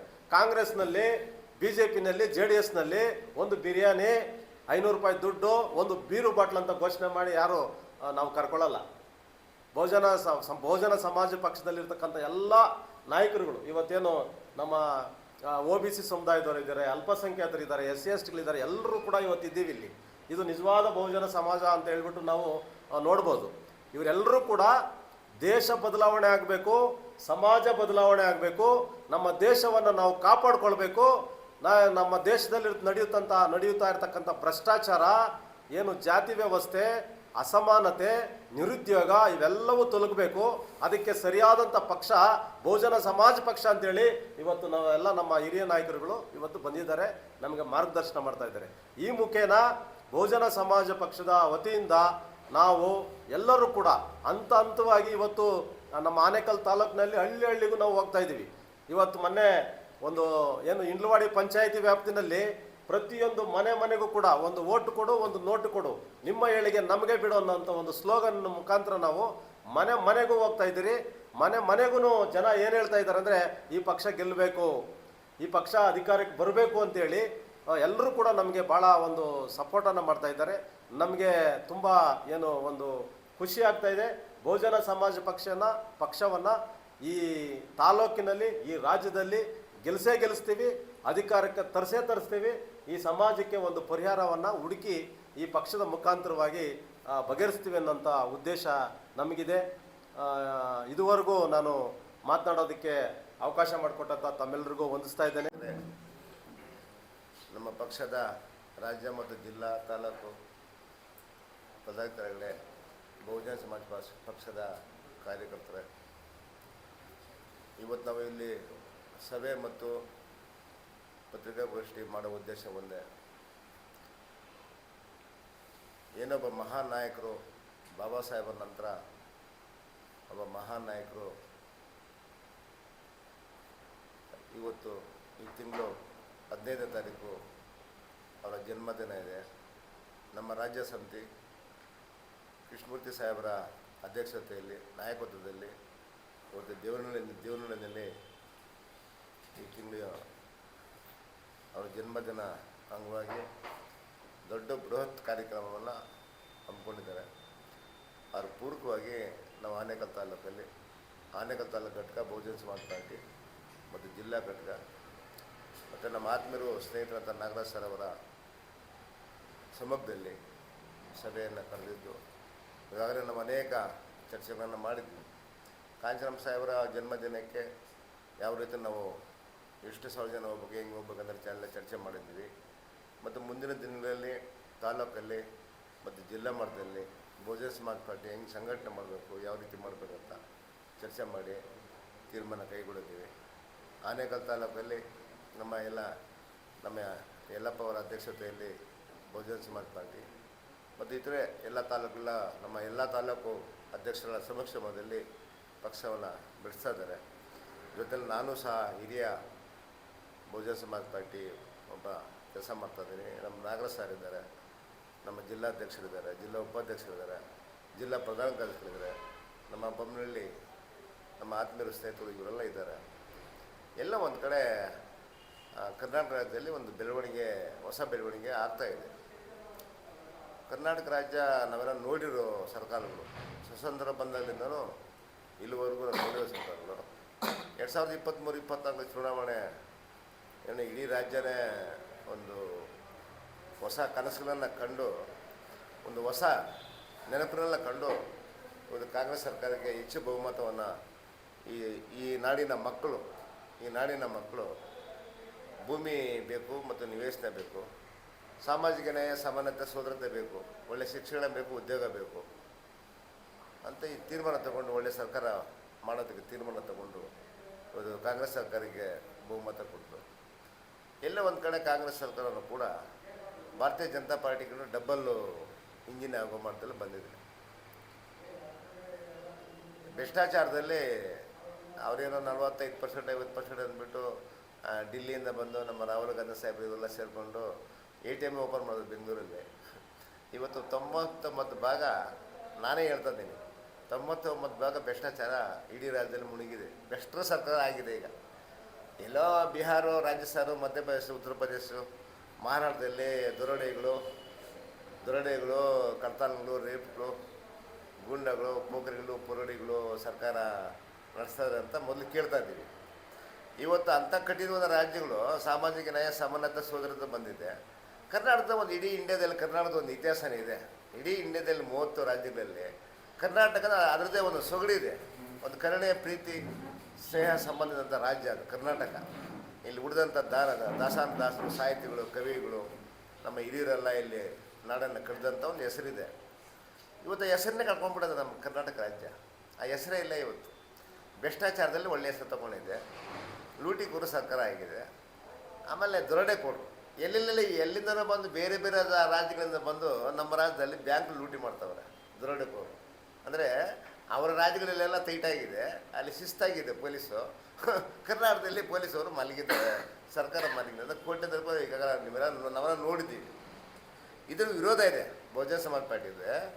ಇಂಥ ಸರ್ಕಾರಗಳನ್ನ ಇದನ್ನು ವಿರೋಧ ಇದೆ. ನಮ್ಮ ಬಹುಜನ ಸಮಾಜ ಪಾರ್ಟಿ ಇದನ್ನು ವಿರೋಧ ಮಾಡ್ತದೆ. ಈಗಾಗಲೇ ಕಾಂಚನ ಸಾಹೇಬ್ರ ಬಗ್ಗೆ ನಾವೆಲ್ಲ ಚರ್ಚೆ ಮಾಡಿದ್ದೀವಿ. ಎಂಥ ಮಹಾನುಭಾವರು ಕಾಂಚನರಾಮ್ ಸಾಹೇಬರು. ಈ ಆನೇಕಲ್ ತಾಲೂಕಿಗೆ 2 ಸಾರಿ ಬಂದಂಥ ಇತಿಹಾಸ ಇದೆ. ಅವತ್ತು ಹೆಚ್ಚು ಅಭಿಮಾನಿಗಳಿರ್ತಕ್ಕಂಥ ತಾಲೂಕಿದು. ಇಡೀ ರಾಜ್ಯದಲ್ಲಿ ಮನೆಗೆ ಬಹುಜನ ಸಮಾಜ ಪಾರ್ಟಿ ಕೊಟ್ಟಂಥ ಆನೆಯನ್ನು ಕೊಟ್ಟಂಥ ಕಾಂಚನರಾಮ್ ಸಾಹೇಬರು ಅವರು ಒಂದು ಕೊಡುಗೆಯನ್ನು ಕೊಟ್ಟರು ಇಡೀ ದೇಶದಲ್ಲಿ. ಜನ ಅವಾಗ ಬೆಚ್ಚಿ ಬಿದ್ದರು. ಯಾರು? ಕಾಂಚನರಾಮ್ ಸಾಹೇಬರು. ಕಾಂಚನರಾಮ್ ಸಾಹೇಬರು ಯಾರೋ ಅಂದ್ಕೊಂಡಿದ್ರು ಜನ, ಏನೋ BSP ಅಂತ ಅಂದ್ಕೊಂಡಿದ್ರು. ಅವರು 84ರಲ್ಲಿ 1984ರಲ್ಲಿ ಪಕ್ಷವನ್ನು ಸ್ಥಾಪನೆ ಮಾಡಿ 1989ರಲ್ಲಿ ಲೋಕಸಭಾ ಚುನಾವಣೆ ಆಯಿತು. ಆ ಲೋಕಸಭಾ ಚುನಾವಣೆಯಲ್ಲಿ ಉತ್ತರ ಪ್ರದೇಶದಲ್ಲಿ 3 ಜನ MP ಗಳಾದರು. 3 ಜನ MP ಗೆದ್ದರು. ಆ 84-89 ಇಸ್ವಿ ಹೆಂಗಿತ್ತಂದರೆ ರಾಜರ ಮನೆತನದ ಸರ್ಕಾರ ಬಿದ್ದಿದ್ದು. ನೆಹರು, ಇಂದಿರಾ ಗಾಂಧಿ, ರಾಜೀವ್ ಗಾಂಧಿ ಇವರೆಲ್ಲ ಆಡಿದಂಥ ಸರ್ಕಾರ ಬಿದ್ದದ್ದು ಕೇಂದ್ರದಲ್ಲಿ ದಿನ. ಅದು 89. ಆವಾಗ EP ಸಿಂಗ್ ಅವರು ಸರ್ಕಾರ ಮಾಡೋದಕ್ಕೆ ಮುಂದೆ ಬರ್ತಾರೆ, ಪ್ರಧಾನಮಂತ್ರಿ ಆಗೋದಕ್ಕೆ. ಅವರಿಗೆ ಒಂದಷ್ಟು ಸೀಟ್ಲು ಬೇಕಾಗ್ತದೆ. ಅವ್ರು ಬೇರೆ ಬೇರೆ ಪಕ್ಷದಿಂದ ಸೀಟ್ ತೊಗೊತಾರೆ. ಬಹುಜನ ಸಮಾಜ ಪಾರ್ಟಿದು 3 MP ಗಳಿದ್ದಾರೆ 89ರ ಚುನಾವಣೆ ನಂತರ. ನೇರವಾಗಿ EP ಸಿಂಗ್ ಸಾಹೇಬ್ರದೇ ಕಾಂಚನ ಸಾಹೇಬ್ರಿಗೆ ಫೋನ್ ಮಾಡ್ತಾರೆ. ಕಾಂಚನಮ್ಮ ಅವರೇ, ನಿಮ್ಗೆ ಏನು ಬೇಕು ನಾವು ಸಹಾಯ ಮಾಡ್ತೀವಿ, ಕೊಡ್ತೀವಿ, ದಯಮಾಡಿ ನಿಮ್ಮ 3 MP ಕೊಡಿ. 3 MP ನಾವು ಕ್ಯಾಬಿನೆಟ್ನಲ್ಲಿ ಸ್ಥಾನಮಾನ ಕೊಡ್ತೀವಿ ಅಂತ ಹೇಳ್ತಾರೆ EP ಸಿಂಗ್. ಕಾಂಚನ ಸಾಹೇಬ್ರು ಹೇಳ್ತಾರೆ, ನನಗೆ ಆ ಬಹುಮಾನಲ್ಲೂ ಬೇಡ, ನೀವು ಕೊಡೋದು ಬೇಡ, ನೀವು ನಮ್ಮ ಕ್ಯಾಬಿನೆಟ್ ಮಿನಿಸ್ಟ್ರ್ ಕೊಡೋದು ಬೇಡ, ನನಗೊಂದು ಸಮಯ ಬೇಕಾಗಿತ್ತು, ಆ ಸಮಯ ನಾನು ಕಾಯ್ತಾ ಇದ್ದೆ, ನೀವು ಬರಬೇಡಿ, ನಾನೇ ಬರ್ತೀನಿ ಅಂತೇಳಿ ಕಾಂಚನ ಸಾಹೇಬರು ನೇರವಾಗಿ EP ಸಿಂಗ್ ಅವ್ರು ಭೇಟಿ ಆಗ್ತಾರೆ. ಅಂದರೆ ಬೇರೆ ಬೇರೆ ಪಕ್ಷದವರು ಏನೆಲ್ಲ ಮಾಡಿಕೊಂಡ್ರು. ಸಚಿವ ಸ್ಥಾನ ಬೇಕು, ಅದು ಬೇಕು, ಇದು ಬೇಕು, ಏನೆಲ್ಲ ಮಾಡಿಕೊಂಡ್ರು. ಆದರೆ ಕಾಂಚನರಾಮ್ ಸಾಹೇಬರು ಎಂಥ ಬಾಬಾ ಸಾಹೇಬರ ಅಭಿಮಾನಿಗಳಿರ್ಬೋದು, ಅವರು ಎಷ್ಟು ಬಾಬಾ ಸಾಹೇಬ್ರನ್ನ ನಡ್ಕೊಂಡು ಇರ್ಬೋದು. ಅವ್ರು ಕೇಳಿದಿಷ್ಟೇ, ನಮ್ಮದು 3 MP ಗೆದ್ದಿದ್ದಾರೆ ಅಷ್ಟೇ. ಅವರು ಪಾರ್ಲಿಮೆಂಟಲ್ಲಿ ಕ್ಯಾಬಿನೆಟ್ ಸಚಿವರಿಗೆ ಕೆಲಸ ಮಾಡೋ ಟ್ರೈನಿಂಗ್ ನಾನು ಕೊಡಿಲ್ಲ ಅವರಿಗೆ. ಅವ್ರು MP ಇರಲಿ, ನಮ್ಮ ಕಂಡೀಷನ್ ಇದೆ, ನನ್ನ ಷರತ್ತಿದೆ, ಅದನ್ನು ಒಪ್ಕೊಂಡ್ರೆ ನನ್ನ 3 MP ಒಂದೇ ಒಂದು ತೊಟ್ಟು ನೀರು ಕುಡಿದಿರ ನಾನು ಬೆಂಬಲ ಕೊಡ್ತೀನಿ. ಹೇಳಿ ಸಾಹೇಬ್ರು, ಏನು ಬೆಂಬಲ ಬೇಕು, ಏನು ಕಂಡೀಷನ್ ಅಂತಾರೆ? ಕಂಡೀಷನ್ ನಂಬರ್ 1, ಈ ದೇಶದಲ್ಲೇ ಅತ್ಯಂತ ಶ್ರೇಷ್ಠವಾದ ಸಂವಿಧಾನ ಕೊಂಡಂಥ ಮಹಾನ್ ಭಾವರು ಅಂಬೇಡ್ಕರ್ ಸಾಹೇಬರಿಗೆ ಇದುವರೆಗೂ ಭಾರತ ರತ್ನ ಕೊಡಿಲ್ಲ. ಯಾರಿಗೋ ಕೊಟ್ಟಿದ್ದಾರೆ, ಯಾರ್ಯಾರೋ ತಗೊಂಡಿದ್ದಾರೆ. Condition number 1. ಕಂಡೀಷನ್ ನಂಬರ್ 2, ಇಡೀ ಭಾರತದಲ್ಲಿ ಬಾಬಾ ಸಾಹೇಬರ ಜನ್ಮದಿನಕ್ಕೆ ರಜೆ ಕೊಡಬೇಕು. ಎಲ್ಲ ಸರ್ಕಾರಿ ಶಾಲೆಗಳಲ್ಲಿ, ಎಲ್ಲ ರಾಜ್ಯಗಳಲ್ಲಿ ರಜೆ ಘೋಷಣೆ ಮಾಡಬೇಕು. ಗ್ರಾಮ ಪಂಚಾಯತ್ ಹಿಡಿದು ಪಾರ್ಲಿಮೆಂಟ್ವರೆಗೂ ಫೋಟೋ ಹಾಕಬೇಕು ಬಾಬಾ ಸಾಹೇಬ್. ಆಮೇಲೆ ಕೆಲವು ಕಾಯ್ದೆಗಳು ತರಬೇಕು. OBCಗಳಿಗೆ ಮಂಡಲ್ ಕಮಿಷನ್ ಜಾರಿ ಮಾಡಬೇಕು. ಗೋಪಿಸಿಗಳಿಗೆ ರಿಸರ್ವೇಷನ್ ಇಲ್ಲ, ಜಾರಿ ಮಾಡಬೇಕು. ಒಂದು ದೇಶದ ಭಾರತದ ಮಕ್ಕಳಿಗೆ ಅನುಕೂಲ ಆದಂಥ ಬೆಂಬಲ ಷರತ್ತಲ್ಲಿ ಹಾಕ್ಕೊಂಡು ಬೆಂಬಲ ಕೊಟ್ಟು ಯಾರೋ ಕಾಂಚನ ಸಾಹೇಬ್ರು ಕೇವಲ 3 MP ಇಟ್ಕೊಂಡು ಇವತ್ತು ಅದೇ ಮಂಡಲ್ ವರದಿ ಜಾರಿ ಕರೋ ಮತ್ತು ಕುರ್ಚಿ ಕಾಲಕರು ಅಂತ ಘೋಷಣೆ ನಾವು ಮಾಡಿದ್ರೆ ಕಾಂಚನ ಸಾಹೇಬರು ಇದೇ ಮೇಲ್ಜಾತಿ ಮನುವಾದಿಗಳು, ಕೋಮುವಾದಿಗಳು, ಗಾಂಧಿವಾದಿಗಳು ಮಂಡಲ್ ವರದಿ ಜಾರಿ ಆಗಿಬಿಟ್ರೆ ನಾವು ಸತ್ತೋಗ್ಬಿಡ್ತೀವಿ, ನೇಣು ಹಾಕ್ಕೊಂಡು ಬಿಡ್ತೀವಿ, ಸೀಮೆಣ್ಣೆ ಅವ್ರು ಸ್ಟ್ರೈಕ್ ಮಾಡಿದ್ರು. ಕಡೆಗೆ ಮಂಡಲ್ ವರದಿ ಜಾರಿ ಆಯಿತು. ಇದು ಕಾಂಚನರಾಮ್ ಸಾಹೇಬ್ರ ಎಂಥ ನಾಯಕರು ಅಂತೇಳಿ. ಕಾಂಚನರಾಮ್ ಸಾಹೇಬ್ರು ಬಹುಜನ ಸಮಾಜ ಪಾರ್ಟಿಯಿಂದ ಗೆದ್ದಂಥ 3 MPಗಳು ಬಾಬಾ ಸಾಹೇಬರಿಗೆ ಭಾರತನ ಕೊಡೋದಕ್ಕೆ ಒಂದು ಅನುಕೂಲ ಆಯಿತು. OBCಗಳಿಗೆ ಮೀಸಲಾತಿ ಬಂತು. ಎಲ್ಲ ಕಚೇರಿಯಲ್ಲಿ ಬಾಬಾ ಸಾಹೇಬ್ರ ಫೋಟೋ ಇಕ್ಕೋಕ್ಕೆ ಅವಕಾಶ ಆಯಿತು. ಬಾಬಾ ಸಾಹೇಬ್ರ ಹೆಸರು ಎಲ್ಲೋ ಹೋಗ್ಬಿಡ್ತು ಬಾಬಾ ಸಾಹೇಬರು. ನಿಜವಾದ ಬಾಬಾ ಸಾಹೇಬ್ರಿಗೆ ನಮ್ಗೆ ಚೆನ್ನಾಗಿ ಗೊತ್ತಾಗುತ್ತೆ. ಇಂಥ ಮಹಾನುಭಾವರ ಉಳಿದಾಭವನ ಮಾಡೋದಕ್ಕೆ ಇವತ್ತು ಕರ್ನಾಟಕ ರಾಜ್ಯ ಬಹುಜನ ಸಮಾಜ ಪಾರ್ಟಿ ಸಿದ್ಧವಾಗಿದೆ. ನಮ್ಮ ನಾಗರಾಜ್ ಸರ್ ಹೇಳ್ದಂಗೆ ಮುಂದಿನ ಚುನಾವಣೆಗಳಲ್ಲಿ ಎಲ್ಲ ಕಡೆನೂ ಅದು ತಾಲೂಕು ಬೋರ್ಡ್ ಬರಲಿ, ಜಿಲ್ಲಾ ಪರಿಷತ್ ಬರಲಿ, ಗ್ರಾಮ ಪಂಚಾಯತ್ ಬರಲಿ, ನಗರಸಭೆ ಬರಲಿ, ಪುರಸಭೆ ಬರಲಿ, BB ಯಾವುದೇ ಚುನಾವಣೆ ಬರಲಿ ಬಹುಜನ ಸಮಾಜ ಪಾರ್ಟಿ ನಾವು ತಯಾರಾಗಿದ್ದೀವಿ. ಸ್ವಾಭಿಮಾನದ ಹೋರಾಟ ಯಾವುದಪ್ಪ ಅಂದರೆ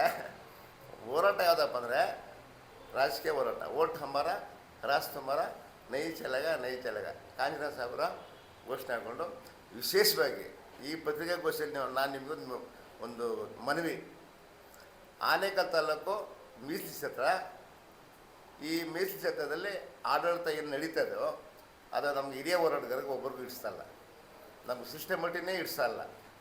ಇವಾಗ ತಾಲೂಕು ತಹಸೀಲ್ದಾರ್ ಆದರೆ ಅವ್ರು ಏನು ಎಷ್ಟು ಓದಿರಬೇಕು, ಅವರು ಕೋರ್ಸ್ ಏನು, ಅವ್ರ ಪದವಿಯನ್ನು ನಮ್ಗೆ ಗೊತ್ತು. KS ಆಫೀಸರು ಅದು ಗೌರವ ಇದೆ. IAS ಆಫೀಸರ್ಗೆ, KS ಆಫೀಸರ್ಗಳಿಗೆ, ಉನ್ನತ ಆಫೀಸರ್ ನಾವು ಇವತ್ತು ಗೌರವ ಕೊಡ್ತೀವಿ. ಇರುವಂಥ ಆನೇಕಲ್ ತಾಲೂಕು ತಹಸೀಲ್ದಾರರು ನಮ್ಮ ಶಾಸಕರಿಗೆ, ಶಿವಣ್ಣ ಅವರಿಗೆ ಮತ್ತು ಸರ್ಕಾರಕ್ಕೆ ಮನವಿ ಮಾಡ್ತೀನಿ, ಆದಷ್ಟು ಬೇಗ ಅವ್ರನ್ನ ವರ್ಗಾವಣೆ ಮಾಡಿ. ಭ್ರಷ್ಟಾಚಾರದಲ್ಲಿ ಮುಳುಗಿ ತೇಲಾಗ್ಬಿಟ್ಟವ್ರೆ. ಅಕ್ರಮ ಸಕ್ರಮ 94C, ಅಕ್ರಮ ಸಕ್ರಮ 94C ಅದು ಮಂಜೂರು, ಅದು ಅಪ್ಲಿಕೇಶನ್ ಬಂದು 30 ವರ್ಷ ಆಯಿತು. ಅದ್ರ ಲೂಟಿ ಹೊಡಿತವನೆ. ಅದನ್ನ ಇವರೇ ಕೊಟ್ಟಂಗೆ ಆ ಲೂಟಿ ಸಂಜೆ 6 ಗಂಟೆಗೆ ಬರ್ತಾರೆ. 6 ಗಂಟೆಗೆ ಬಂದು ಏನು ಲೂಟಿ ಮಾಡ್ತಾರೆ ಅವರು? ಯಾಕೆ ನಮ್ಮ MLA ಗೊತ್ತಾಗಲ್ವಾ? ನಮ್ಮ ರಾಮಲಿಂಗ ರೆಡ್ಡಿ ಸಾಹೇಬ್ರಿಗೆ ಗೊತ್ತಾಗಲ್ವಾ? ಇಲ್ಲ DCSಗಳಿಗೆ ಗೊತ್ತಾಗಲ್ಲ, ಗೌರ್ಮೆಂಟ್ ಗೊತ್ತಾಗಲ್ಲ. 6 ಗಂಟೆಗೆ ಬಂದು ರಾತ್ರಿ 10 ಗಂಟೆವರೆಗೂ ಯಾವುದಾದ್ರು ಲಂಚದ ಆ ಭ್ರಷ್ಟಾಚಾರ ಹಣ ಬರ್ತದೆ ಸೈಲ್ ಮಾಡಿ ಈ ಬಡವರು, ಈ ತಾಲೂಕಿನ ಮಕ್ಕಳು ತಾಲೂಕು ಕಾದು ಮತ್ತೆ ಮನೆಗಳು. ಆದಷ್ಟು ಬೇಗ ಅನೇಕ ತಾಲೂಕಲ್ಲಿ ಎಷ್ಟು ಜನ ಬೆಸ್ಟು, ಅದು ಪೊಲೀಸ್ ಇಲಾಖೆ ಇರ್ಬೋದು, ರೆವಿನ್ಯೂ ಇಲಾಖೆ ಇರ್ಬೋದು, ಆರೋಗ್ಯ ಇರ್ಬೋದು, ಆಹಾರ ಇರಬೇಕು, ಎಲ್ಲ ಇಲಾಖೆಗಳಲ್ಲಿ ಯಾರು ಬೆಸ್ಟ್ ಇದ್ದಾರೋ, ಯಾರು ಸರಿಯಾಗಿ ಸರ್ಕಾರಿ ಕೆಲಸ ಮಾಡಲ್ವೋ ವಿಶೇಷವಾಗಿ ಒಂದು ಕಮಿಟಿ ರಚನೆ ಮಾಡಿ ಇವನ್ನೆಲ್ಲ ವರ್ಗಾವಣೆ ಮಾಡಿ ಒಳ್ಳೆ ಆಫೀಸನ್ನು ತಂದು ಹಾಕೋದಕ್ಕೆ ನಾನು ಇವತ್ತು ಕಾಂಗ್ರೆಸ್ ಪಕ್ಷದಲ್ಲಿ ಜಿಲ್ಲಾ ಮತ್ತು ತಾಲೂಕು ನಾಯಕರುಗಳಿಗೆ ನನಗೆ ಮನವಿ ಮಾಡ್ತಾ ನಾನು ಇವತ್ತು ಇದೇ 15 ತಾರೀಕು ಈ ತಿಂಗಳು ಕಾಂಚೀರಾಮ್ ಸರ್ ಹುಟ್ಟಿದ ಹಬ್ಬನ ಹಮ್ಮಿಕೊಂಡಿದ್ದೀರಿ. ಆದರೆ ಭಾಳ ಯಶಸ್ವಿ ಕೆಲಸ ಮಾಡಬೇಕಂತೇಳಿ ಎಲ್ಲ ಕಡೆಯೂ ನಾವೆಲ್ಲನೂ ದೊಡ್ಡ ಮಟ್ಟದಲ್ಲಿ ಮಾಡಬೇಕಂತೇಳಿ ನಾವೆಲ್ಲ ಹಮ್ಮಿಕೊಂಡಿದ್ದೀರಿ. ಆದರೂ ಅದು ಇದೇ 29ನೇ ತಾರೀಕು ಇದೇ ಸಮುದಾಯ ಭವನದಲ್ಲಿ ಇದೇ ಆನೇಕಲ್ಲಾಗ ನಾವು ಆ ಕಾರ್ಯಕ್ರಮವನ್ನು ಮಾಡ್ತೀವಿ. ಆದರೆ ಇವತ್ತು ಏನಂದರೆ ಇವತ್ತು ಕಾಂಗ್ರೆಸ್ಸು BJP ಭ್ರಷ್ಟಾಚಾರದಲ್ಲಿ ಮುಳುಗೋಗಿದೆ. ಇವತ್ತು ಶಾಸಕಾಂಗ ನ್ಯಾಯಾಂಗ ಹೊರಟೋಗಿದೆ.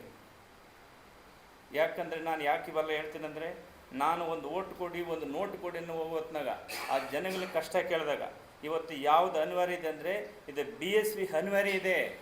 ನೀವು ಈ ಸರಿ ಎಲೆಕ್ಷನ್ ಬಂದಾಗ ಎಲ್ಲ ವಾರ್ಡ್ಗಳಿಗೆ ಏನಿದೆ ನೀವು ಕ್ಯಾಂಡಿಡೇಟ್ಗೆ ಅನೌನ್ಸ್ ಮಾಡಿ ನಾವು ಗೆಲ್ಸ್ಕೊಂಬತ್ತೀರಿ ಅಂತೇಳಿ ನಮ್ಮೆಲ್ಲ ಕಾರ್ಯಕರ್ತರು ಅದೇ ರೀತಿ. ಯಾಕಂದರೆ ನಾನು ಎಲ್ಲ ಕಡೆನೂ ಇವತ್ತು ಸುಮಾರು ಒಂದು ಓಟ್ ಕೊಡಿ ಒಂದು ನೋಟ್ ಕೊಡಿ ಅಂತ ನಮಗೆ ಯಾವುದು ಸೂಚನೆ ಕೊಟ್ಟರು ಆವತ್ತು ಹೋದಾಗ ಇವತ್ತಿನ ಕಷ್ಟ ಏನು ಅಂತ ಅದು ಅರ್ಥ ಆಯಿತು. ಅದಕ್ಕೆ ಇವತ್ತು BSV ಗೆಲ್ಲೋದ್ರಲ್ಲಿ ಯಾವುದೇ ಡೌಟ್ ಇಲ್ಲ ಅಂತ ಹೇಳ್ತೀನಿ. ಇನ್ನೊಂದು ಕಾರಣ ಯಾಕೆ ಹೇಳ್ತೀನಂದರೆ ಇವತ್ತು BSV ಅನಿವಾರ್ಯ ಆಗಿದೆ. BSV ಅನಿವಾರ್ಯ ಆಗಿರೋದಕ್ಕೋಸ್ಕರ ನಾನು ಹಳ್ಳಿ ಮನೆ ಒಂದು ಓಟು ಒಂದು ನೋಟು, ಅವ್ರಿಗೆ ಏನು ಕಷ್ಟ ಸುಖ ಅನ್ನೋದರಲ್ಲಿ ನಾನು ಒಂದು ನೋಟ್ ತಗೊಂಡು ನೋಟ್ ಮಾಡಿ ಅದನ್ನೇ ಬರ್ಕೊಂಡಿದ್ದೀನಿ. ಆದರೆ ಅದನ್ನ ಏನು ಹೇಳ್ತಾರೆ ಅಂದರೆ, ಸರ್ ಇದೆಲ್ಲ ಮಾಡೋದು ನಮಗೆ ಕ್ಯಾಂಡಿಡೇಟ್ ಕೊಡಿ, ನಾವು BSP ಗೆಲ್ಸಿ ಕಳಿಸ್ತೀರಿ, ಸಾಕಾಗಿದೆ BS ಕಾಂಗ್ರೆಸ್ಸು BJP ನೋಡಿ ಅಂತ ಅವರು ಭಾಳಷ್ಟು ನಮಗೆ ಸಲಹೆ ಕೊಟ್ಟಿದ್ದಾರೆ. ಅದೇ ರೀತಿ ನಾವು ಕೆಲಸ ಮಾಡ್ತೀರಿ. ಆಮೇಲೆ ಇವತ್ತು ಅದೇ ಆನೇಕಲ್ ತಾಲೂಕು ರೆಕಾರ್ಡ್ ರೂಮ್ ಮುಚ್ಚಿ ಎಷ್ಟು ದಿನ ಆಗಿದೆ? 1 ವರ್ಷ ಆಗಿದೆ. ಏನು ಮಾಡ್ತಾ ಇದ್ದಾರೆ MLA? ಇವತ್ತು ಸಸ್ಪೆಂಡಾಗಿ 16 ಜನ ಜೈಲಿಗೆ ಹೋಗಿದ್ದಾರೆ. ಏನು ಮಾಡ್ತಾ ಇದ್ದಾರೆ? ಯಾಕೆ ಗುಲಾಮ್ಗಿರಿ ಮಾಡ್ತಾ ಇದ್ದೀರಾ? ಅವ್ರನ್ನ ತಂದು ಹಾಕಿದರೆ ಇವತ್ತು ಬಡವರು 500 ಒಂದು 200 300 ಕೂಲಿ ಮಾಡೋಂಥವ್ರು ತಿಂಗಳು ಕೊಟ್ಟು ತಿರುಗ್ತಾರೆ, ಒಂದು ಕೆಲಸ ಆಗಲ್ಲ. ಏನು ಮಾಡ್ತೀರ ಸ್ವಾಮಿ? ಅದಕ್ಕೆ ನಾವು ಇವತ್ತು ಪಣ ತಟ್ಟಿದ್ದೀರಿ.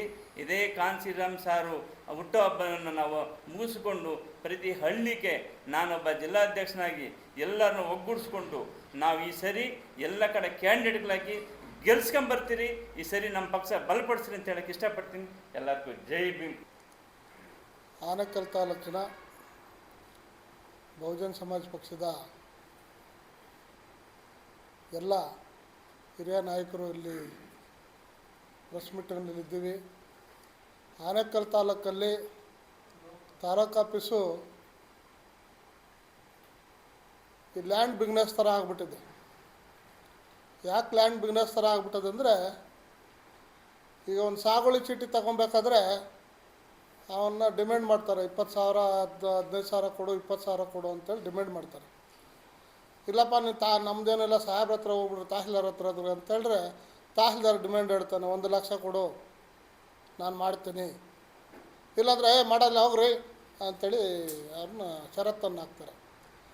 ಸುಮಾರು ಅನೇಕ ಜನ ಬಡವರು, ಇಡೀ ಆನೇಕಲ್ ತಾಲೂಕಲ್ಲಂತ ಇರೋಂಥ ಬಡವರು, ಆ ಗುಡಿಸಲಲ್ಲಿರೋಂಥ ಮಕ್ಕಳಿಗೆ ಗುಡಿಸಲಲ್ಲಿ ಆಗ ವನವಾಸ ಮಾಡ್ತಾರೆ. ಅವ್ರಿಗೆ ಇದುವರೆಗೂ ಒಂದು ಹಕ್ಕುಪತ್ರ ಕೊಡಿಲ್ಲ ನಮ್ಮ ಆನೇಕಲ್ ತಾಲೂಕಲ್ಲಿ. ಶಾಸಕರಾಗಲಿ ನಮ್ಮ ಇವರು ತಹಸೀಲ್ದಾರಾಗಲಿ ಭಾಳ ತೊಂದರೆಯನ್ನು ಕೊಡ್ತಾರೆ, ಅನೇಕ ಪ್ರಾಬ್ಲಮ್ಗಳನ್ನು ಕೂಡ ಮಾಡ್ತಾರೆ. ಈ ಪೊಲೀಸ್ ಸ್ಟೇಷನ್ನಲ್ಲೇ ಅಷ್ಟೇ, ಪೊಲೀಸ್ ಸ್ಟೇಷನ್ನಲ್ಲಿ ಲ್ಯಾಂಡ್ ಬಿಸ್ನೆಸ್ ಥರ ಹೇಳ್ತಾರೆ. ಏನು ಹೇಳ್ತಾರೆ ಅಂದರೆ, ನೋಡಪ್ಪ ನೀನು ಇಷ್ಟು ಕೊಟ್ಟರೆ ನೀನು ಕೆಲಸ ಮಾಡಿಕೊಡ್ತೀನಿ, ಇಲ್ಲ ನಾನು ಮಾಡೋದಿಲ್ಲ ಅಂತೇಳಿ. ಈಗ ಅದು ಅಲ್ಲ, ಈಗ ಇದು ನಮ್ಮ ಲ್ಯಾಂಡ್ ಬಿಸ್ನೆಸ್ ಆಗಲಿ ಯಾವುದೇ ಆಗಲಿ, ಆಮೇಲೆ ಒಂದು ಸಮಸ್ಯೆಗಳಿಗೆ ಯಾವುದನ್ನ ಒಂದು ಪ್ರಾಬ್ಲಮ್ ಹೋದರೆ, ಇಲ್ಲ ರೀ ಅದು ನಮ್ಗೆ ಬರೋದಿಲ್ಲ, ಅದೇನಿದ್ರು ಸಿವಿಲ್ ಮ್ಯಾಟ್ರನ್ನ ಬರೋಲ್ಲ ಅಂಥೇಳಿ ಡಿಮ್ಯಾಂಡ್ ಮಾಡ್ತಾರೆ. ನಮ್ಮ ಆನೇಕಲ್ ತಾಲೂಕಲ್ಲಂತ ತಿಪ್ಪೇಸ್ವಾಮಿ ಅವರು ನೇರವಾಗಿ, ನಾನು ಮೊನ್ನೆ ಘಟನೆ 11 ಗಂಟೆ ಆಗಿದೆ, ನೀನು 2 ಲಕ್ಷ ಕೊಟ್ಟರೆ ನಾನು ಈಗ ರಿಲೀಸ್ ಮಾಡ್ತೀನಿ, ಇಲ್ಲಾಂದರೆ ಬಿಡಲ್ಲ ಅಂತೇಳಿಬಿಟ್ಟು ಮೊನ್ನೆ ತಿಪ್ಪೇಸ್ವಾಮಿಯವರು ಷರತ್ತನ್ನು ಹಾಕ್ತಾರೆ. ನೀನು 2 ಲಕ್ಷ ಕೊಟ್ಟರೆ ನೀನು ಬಿಡ್ತೀನಿ, ಆಚೆ ಇಲ್ಲಾಂದರೆ ನಿನ್ನ FR ಹಾಕಿ ಒಳಗೆ ಕಳಿಸ್ತೀನಿ ಅಂದ್ಬಿಟ್ಟು ಜೇಸಿಗೆ ಆರಾಮಾಗಿ ಜೇಸಿಗೆ ಅವನ್ನ ಕಳ್ಸೋಕೆ ರೆಡಿ ಮಾಡಿದ್ವಿ. ನಾವು ಸುಮಾರು 11 ಗಂಟೆ 12 ಗಂಟೆ ರಾತ್ರಿವರೆಗೂ ಅಲ್ಲೇ ಇದ್ದೀವಿ. DYSPಗೆ ಫೋನ್ ಮಾಡಿದ್ವಿ, SP ಫೋನ್ ಮಾಡಿದ್ವಿ. SP ಇಲ್ಲ, ನಾನು ಇಷ್ಟೊತ್ತಲ್ಲಿ ನಾನು ಮಾತಾಡಿದ್ರಿ, ಬೆಳಗ್ಗೆ ಮಾತಾಡ್ತೀನಿ ಅಂತ ಹೇಳಿದ್ರು. DYSP ಮೋಹನ್ ರಾಜು ಅವ್ರು ಹೇಳ್ತಾರೆ, ಇಲ್ಲ ಅವರು ನಾವು ಸಿವಿಲ್ ಮ್ಯಾಟ್ರ್ಗಳಲ್ಲಿ ಎಂಟ್ರಿ ಆಗಲ್ಲಪ್ಪ ಅಂಥೇಳಿ ನೇರವಾಗಿ ಹೇಳಿಬಿಟ್ಟು ಅವರು ಕೂಡ ದುಡ್ಡು ತಗೊಂಡು ನೇರವಾಗಿ ಅವನು ಜೇಸಿ ಕಳ್ಸೋಕ್ಕೆ ರೆಡಿ ಮಾಡಿದರು. ನಾವು ಮಾನ್ಯ ಈ ತಾಲೂಕಲ್ಲಿ ಇರೋಂಥ ಶಾಸಕರಿಗೆ ನೇರವಾಗಿ ಮಾತಾಡಿದ್ವಿ, ಏನಪ್ಪ ಈ ಆನೇಕಲ್ ತಾಲೂಕಲ್ಲಿ ಲ್ಯಾಂಡ್ ಬಿಸ್ನೆಸ್ಸ ಇಲ್ಲ ನಿಮ್ಮ ಕಾಂಗ್ರೆಸ್ ಸರ್ಕಾರದ ಚೇಳನ ಈ ನಮ್ಮ ಸರ್ಕಲ್ ಇನ್ಸ್ಪೆಕ್ಟ್ರು, ಸಾರ್ವಜನಿಕರ ಕೆಲಸ ಮಾಡೋಕ್ಕೆ ಬಂದಿದ್ದಾರೆ ನಿಮ್ಮ ಸರ್ಕಲ್ ಇನ್ಸ್ಪೆಕ್ಟ್ರು, ಇಲ್ಲ ಅವರು ನಮ್ಮ ಕಾಂಗ್ರೆಸ್ ಸರ್ಕಾರದ ಸರ್ಕಲ್ ಇನ್ಸ್ಪೆಕ್ಟ್ರ್ ಏನೇನು ಆಗಿದ್ದಾರಾ ಅಂಥೇಳಿ ಅವ್ರು ಫೋನ್ ಮಾಡಿದಾಗ ಶಾಸಕರು ಅಷ್ಟೊತ್ತಲ್ಲಿ ಅವ್ರನ್ನ ಬಿಟ್ಟು ಕಳಿಸ್ರಿ, FR ಏನು ಮಾಡೋಕ್ಕೆ ಹೋಗ್ಬೇಡಿ, ಬೆಳಗ್ಗೆ ಅವ್ರು ಬಂದು ಅವ್ರು ಏನಿದೆ ಕ್ಲಿಯರ್ ಮಾಡ್ತಾರೆ ಅಂಥೇಳಿ ಕೋರ್ಟಲ್ಲಿ ಅವ್ರ ಲಾಯರ್ನಿಕ್ಕೆ ಅವ್ರು ವಕಾಲತ್ತು ಹಾಕಿ ಅವರು ಕೇಸನ್ನು ಕ್ಲಿಯರ್ ಮಾಡ್ಕೊತಾರೆ ಅಂದಾಗ ಬಿಟ್ಟಿದ್ದಾರೆ. ಇಂಥ ಭ್ರಷ್ಟಾಚಾರ ಇರೋಂಥ ಸರ್ಕಾರದಲ್ಲಿ ಇಲ್ಲಿ ಆನೇಕಲ್ಲಂತ ನಡೆದಂಥ ಭ್ರಷ್ಟಾಚಾರಗಳು ಇಡೀ ಆನೇಕಲ್ ತಾಲೂಕಲ್ಲಿ ಭಾಳ ತೊಂದರೆ ಕೊಡ್ತಾರೆ. ಯಾವ ಆಫೀಸಲ್ಲೇ ಹೋಗಲಿ, BDO ಆಫೀಸ್ಗೆ ಹೋಗಲಿ, AC ಆಫೀಸ್ಗೆ ಹೋಗಲಿ, ಎಲ್ಲೇ ಹೋಗಲಿ, ಮುಂದಿನ ದಿನಗಳಲ್ಲಿ ಈಗ ನಮ್ಮ ರಾಜ್ಯ ನಾಯಕರ ಹತ್ರ ನಾವು ಮಾತಾಡ್ತೀವಿ.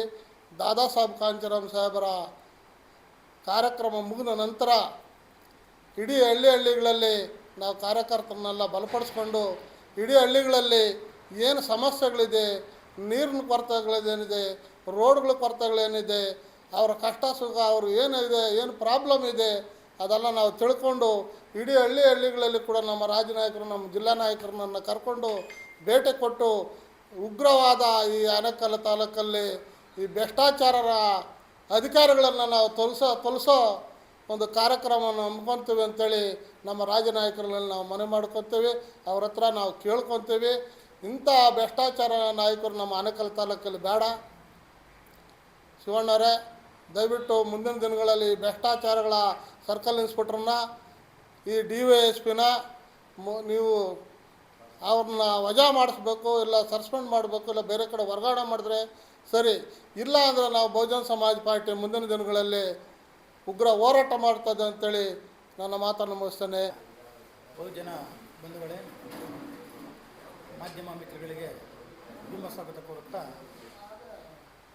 ಬಂಧುಗಳೇ, ಆನೇಕಲ್ ತಾಲೂಕಲ್ಲಿ ಏನು ದಿನ ಈ ನಡೀತಾರಂಥ ಅಧಿಕಾರಿಗಳಿಗೆ ಸುಮಾರು ಆನೇಕಲ್ ತಾಲೂಕಲ್ಲಿ ತಾಲೂಕು ಹೆಡ್ ಆಫೀಸಲ್ಲಿ ಸುಮಾರು 14 ಜನ ಸಸ್ಪೆಂಡ್ ಆಗಿ ಸುಮಾರು ಹೆಚ್ಚು ಕಮ್ಮಿ 2 ತಿಂಗಳು 3 ತಿಂಗಳಾಯಿತು. 6 ತಿಂಗಳಾಯಿತು. 6 ತಿಂಗಳಿಂದ ಇದುವರೆಗೂ ಅಧಿಕಾರಿಗಳನ್ನ ಯಾರನ್ನೂ ಹಾಕಿಲ್ಲ. ಈ ಆನೇಕಲ್ ತಾಲೂಕಲ್ಲಿ, ರಿಸರ್ವೇಷನ್ ತಾಲೂಕಲ್ಲಿ ಪಾಪ ಎಲ್ಲ ಬಡಬಕ್ಕಳು ಇರೋದು. ಎಲ್ಲ ಇಲ್ಲಿಂದ ಬಂದು ಮುಗಳೂರಿಂದ ಬರ್ತಾರೆ ತಾಲೂಕು ಆಫೀಸ್ಗೆ. ಮುಗಳೂರು, ದುಮ್ಸಂದ್ರ, ನೆರಿಗೆ, ಮಟ್ನಳ್ಳಿ, ಕೂದಗಂಡಳ್ಳಿ, ಕೂಗೂರು ಈ ಕಡೆಯಿಂದ ಈ ತಾಲೂಕು ಆಫೀಸ್ಗೆ ಬರಬೇಕಂತಂದರೆ ಆ ರೆಕಾರ್ಡ್ ರೂಮಲ್ಲಿ ಸುಮಾರು 1 ವರ್ಷದಿಂದ ಬಾಕ್ಲಾಕಿದ್ದಾರೆ. 1 ವರ್ಷದಿಂದ ಬಾಕ್ಲಾಕಿದ್ದಾರೆ. ಅಲ್ಲಿ ಎಲ್ಲ ಈಗ ಸಿಸ್ಟಮಲ್ಲಿ ನಾವು ಕಂಪ್ಯೂಟರ್ ಸಿಸ್ಟಮ್ಗೆ ಎಲ್ಲ ಕೊಡ್ತಾಯಿದ್ದೀವಿ ಅಂತೇಳಿ ಯಾವ ಅಧಿಕಾರಿ ಕೇಳಿದ್ರು ಹೇಳ್ತಾಯಿದ್ರು. ಆದರೆ ಆ ಸಿಸ್ಟಮ್ನ ಈಗ ಅಲ್ಲಿ ಲೋಕಲಲ್ಲಿ ಒಬ್ಬ ಬಾಲು ಅನ್ನೋರಿಗೆ ಕೊಟ್ಟಿದ್ದಾರೆ. ಆ ಬಾಲು ಅನ್ನೋ ವ್ಯಕ್ತಿ ಒಂದು ಪಾಣಿ ಬೇಕಂದರೆ 600 ರೂಪಾಯಿ, 1000, 2000 ಕೊಡಬೇಕಾಗ್ತದೆ ನಿಮಗೆ. ಪಾಪ ಕೂಲಿ ಮಾಡಿ 300 ರೂಪಾಯಿ ಕೂಲಿ ಮಾಡೋಂಥ ಈ ದಲಿತ ಆನೇಕಲ್ ತಾಲೂಕಲ್ಲಿ ಯಾರು 600 ರೂಪಾಯಿ ಕೊಟ್ಟು ಡಾಕ್ಯುಮೆಂಟ್ ತೊಗೊಳಕ್ಕಾಗುತ್ತೆ? ಇದನ್ನು ನಮ್ಮ ಹತ್ರ ಲೀಡ್ಗಳ ಹತ್ರ ಬಂದು ಪಾಪ ಅಮಾಯಕ ಪ್ರಜೆಗಳು ಬಂದು ಹೇಳ್ಕೊಂಡಾಗ ನಾವು ಕೇಳಕ್ಕೆ ಹೋದ್ರೆ ಅಧಿಕಾರಿಗಳನ್ನ, ಸರ್ ಎಲ್ಲ ಪೂರ್ತಿ ನಾವು ಸಿಸ್ಟಮಲ್ಲಿ ಅದನ್ನು ಆ್ಯಡ್ ಮಾಡ್ತಾಯಿದ್ದೀವಿ ಅಂತಾರೆ. ಯಾವಾಗ ಆ್ಯಡ್ ಮಾಡೋದು? ಇನ್ನು 1 ವರ್ಷದಿಂದ ಆ್ಯಡ್ ಮಾಡಿದ್ರೆ ಏನು ಮಾಡೋದು ಪಾಪ? ಇಲ್ಲ ಬೋರ್ಡ್ ಹಾಕ್ರಿ, ನೀವು ಬೋರ್ಡ್ ಹಾಕ್ಬಿಟ್ಟು ಇಷ್ಟು ದಿನ ಬರಬೇಡಿ ತಾಲೂಕು ಆಫೀಸ್ ಕಡೆ, ಇಷ್ಟು ದಿವಸ ನೀವು ಕಡ್ಡಾಯವಾಗಿ ತಾಲೂಕು ಆಫೀಸ್ ಕಡೆ ಬರಬಾರ್ದು ಅಂತೇಳಿ ಕಡ್ಡಾಯವಾಗಿ ಬೋರ್ಡ್ ಹಾಕಬೇಕು. ಒಂದು ನೋಟಿಸ್ ಬೋರ್ಡ್ ಹಾಕಿ. ಯಾವ್ದು ನೋಟಿಸ್ ಬೋರ್ಡ್ ಆಗ್ತಾ ಇಲ್ವಲ್ಲ? ಯಾಕೆ ಆಗ್ತಾ ಇಲ್ಲ? ಅಲ್ಲಿಂದ ಬಂದರೆ ತಾಲೂಕ್ ಪಂಚಾಯತಿಯಲ್ಲಿ ಒಂದು ಈ ಖಾತೆ ಮಾಡಬೇಕಂತಂದರೆ ದುಡ್ಡು ಕೊಟ್ಟರೆ ಈ ಖಾತೆ ಮಾಡ್ತಾ ಇರೋದು, ದುಡ್ಡು ಕೊಡೋದ್ರೆ ಈ ಖಾತೆನೇ ಮಾಡ್ತಾ ಇಲ್ಲ. ಯಾಕಿಂಥ ಪರಿಸ್ಥಿತಿ? ಇದಕ್ಕೆಲ್ಲ ಪೂರ್ತಿ ಇದ್ದಾವೆ. ಈಗ ಹೋರಾಟಗಾರರು ಹೋಗ್ಬಿಟ್ಟು ಅಲ್ಲಿ ಸಮಸ್ಯೆ ಕೇಳಕ್ಕೆ ಹೋದ್ರೆ ಅಂದರೆ ಹೋರಾಟಗಾರರಿಗೆ ಕಣ್ಣೀರು ಕಳಿಸ್ತಾರೆ ಅವರು. ಹಂಗೆ ಮಾಡ್ತೀವಿ ಸರ್, ಹಿಂಗೆ ಮಾಡ್ತೀವಿ ಸರ್ ಅಂತೇಳಿ. ಬರೋಂಥ ಪ್ರತಿಯೊಬ್ಬ ಪಂಚಾಯತಿ ಬರೋಂಥವ್ರು ಈ ಖಾತೆಗೆ ದುಡ್ಡು ಕೊಟ್ಟರೆ ಈ ಖಾತೆ ಮಾಡ್ತಾ ಇರೋದು. ಇವಾಗ ಈ ಖಾತೆ ಇಲ್ಲಾಂದ್ರೆ ದುಡ್ಡು ಕೊಟ್ಟರೆ ಅಂದರೆ ಈ ಖಾತೆನೇ ಮಾಡ್ತಾ ಇಲ್ಲ. ಅವರು ಈಗ ಬೇರೆ ಕಡೆ ಟ್ರಾನ್ಸ್ಫರ್ ಆಗಿ ಹೋದಂಥ ಅವರು ತಿರುಗಿ ಮತ್ತೆ ಇಲ್ಲಿಗೆ ಬರ್ತಾರೆ. ಏನಕ್ಕೆ ಬರ್ತಾರೆ? ಇಲ್ಲಿ ದುಡ್ಡನ್ನು ಲೂಟಿ ಹೊಡೆಯೋಕ್ಕೋಸ್ಕರ ಬರ್ತಾರಾ ಆನೇಕಲ್ ತಾಲೂಕಲ್ಲಿ? ಈಗ ಬೇರೆ ಕಡೆ ಅವ್ರಿಗೆ ಡ್ಯೂಟಿ ಮಾಡೋಕ್ಕೆ ಅವಕಾಶ ಇಲ್ವಾ? ಈ ಆನೇಕಲ್ ತಾಲೂಕಲ್ಲಿ ಎಲ್ಲ ಸೋರ್ಸು ಇಲ್ಲೇ ಇರೋದು. ಬಿಲ್ಡರ್ಗಳು ಇವಾಗ ಈ ಖಾತೆಗಳು ಇನ್ನೊಂದೆಲ್ಲ ಮಾಡೋದಕ್ಕೆ ಲಕ್ಷಾಂತರ ರೂಪಾಯಿ ರಾತ್ರಿನೇ ಹೋಟ್ಲಲ್ಲಿ ಅಲ್ಲೇ ಕುತ್ಕೊಂಡು ಈ ಖಾತೆಗಳು ಮಾಡಿ ಅಲ್ಲಿಂದ ಸೈನಾಗಿ ಕಳಿಸ್ತಾರೆ. ಆಫೀಸ್ಗೆ 6 ಗಂಟೆಗೆ ಬರ್ತಾರೆ. ಆಫೀಸ್ಗೆ ಬಂದು ಬಂದು ಆಫೀಸಲ್ಲಿ 6 ಗಂಟೆ ಕುತ್ಕೊಂತಾರೆ ಟೇಬಲ್ ಮೇಲೆ. 6 ಗಂಟೆ ಕುತ್ಕೊಂಡಾಗ ಏನು ಕೆಲಸ ಮಾಡೋದು? ಇಂಥ ಪರಿಸ್ಥಿತಿ ಬಂದಿದೆ. ಇಂಥ ಪರಿಸ್ಥಿತಿನ ಹೋಗ್ಲಾಡಿಸ್ಬೇಕಂತಂದರೆ ಈಗ ನಾವು ಏನು ಮಾಡಬೇಕು? ಈಗ ನಾವು ಬಹುಜನ ಸಮಾಜ ಪಾರ್ಟಿಯಿಂದ ಏನು ಇವಾಗ ಆನೇಕಲ್ ತಾಲೂಕಲ್ಲಿ ಉಗ್ರವಾದ ಹೋರಾಟ ಮಾಡಬೇಕು. ಅಧಿಕಾರಿಗಳ ಮೇಲೆ ಉಗ್ರವಾದ ಹೋರಾಟ ಮಾಡಿ ಈಗಾಗಲೇ ನಾವು ಶಾಸಕರ ಹತ್ರ ಎಲ್ಲ ಡಿಮ್ಯಾಂಡ್ ಮಾಡಿದ್ದಾಗಿದೆ, ಎಲ್ಲ ಆಗಿದೆ. ಶಾಸಕರ ಕೈಯಲ್ಲಿ ಈಗ ಆಗ್ತಾ ಇಲ್ಲ. ಯಾಕೆ ಆಗ್ತಾ ಅಂದರೆ ಈಗ ಕಾಂಗ್ರೆಸ್ ಅಧಿಕಾರ ಇರೋದ್ರಿಂದ ಅವರು ಈಗ ಅದಕ್ಕೆ ಮಾಡೋಕ್ಕೆ ಆಗ್ತಾ ಇಲ್ಲ ಅವರು. ಈಗ ನಾವು ಬಹುಜನ ಸಮಾಜ ಪಾರ್ಟಿಯಿಂದ ಸರಿಯಾದ ಅವ್ರಿಗೆ ಉತ್ತರ ಕೊಡಬೇಕು. ಅಧಿಕಾರಿಗಳಿಗೆ ಸರಿಯಾದ ಉತ್ತರ ಕೊಡೋಕ್ಕೆ ನಾವೆಲ್ಲ ಪ್ರಿಪೇರ್ ಆಗಿದ್ದೀವಿ. ಮುಂದಿನ ತಿಂಗಳಲ್ಲಿ ಅವ್ರಿಗೆ ಕೊಡ್ತೀವಿ, ಬಿಡೋದಿಲ್ಲ. ಹೀಗಾಗಿ ಇನ್ಸ್ಪೆಕ್ಟ್ರು ನಮ್ಮ ತಿಪ್ಪೇಸ್ವಾಮಿಯವರು ಮತ್ತು ಆ ಲೇಡಿ ಸಬ್ ಇನ್ಸ್ಪೆಕ್ಟ್ರು ಏನು ಸರ್ ಅಮ್ಮ ಹೆಸರು ಮಂಜುಳಮ್ಮನ ಮುನರತ್ನಮ್ಮ ಅವರು. ಈಗ ಇವರು ಒಂದು ಕೇಸ್ ಹೋಯ್ತು ಅಂತಂದರೆ ಕೇಸ್ ಇವಾಗ ಬರೋಂಥವ್ರ ಹತ್ರ ಏನು ನ್ಯಾಯ ಏನಿದೆ ಧರ್ಮ ಏನಿದೆ ಅಂತೇಳಿ ಎನ್ಕ್ವೈರಿ ಮಾಡಿ ನ್ಯಾಯ ಕೊಡಿಸ್ಬೇಕು. ಆ ರೀತಿ ಇಲ್ಲ ಇವ್ರಿಗೆ. ದುಡ್ಡು ಕೊಟ್ಟರೆ ಯಾರು ಕಡೆ ಬೇಕಾದ್ರೆ ಸಪೋರ್ಟ್ ಮಾಡೋದು, ವಿರೋಧ ಕಡೆ ಸಪೋರ್ಟ್ ಮಾಡ್ತಾರೆ.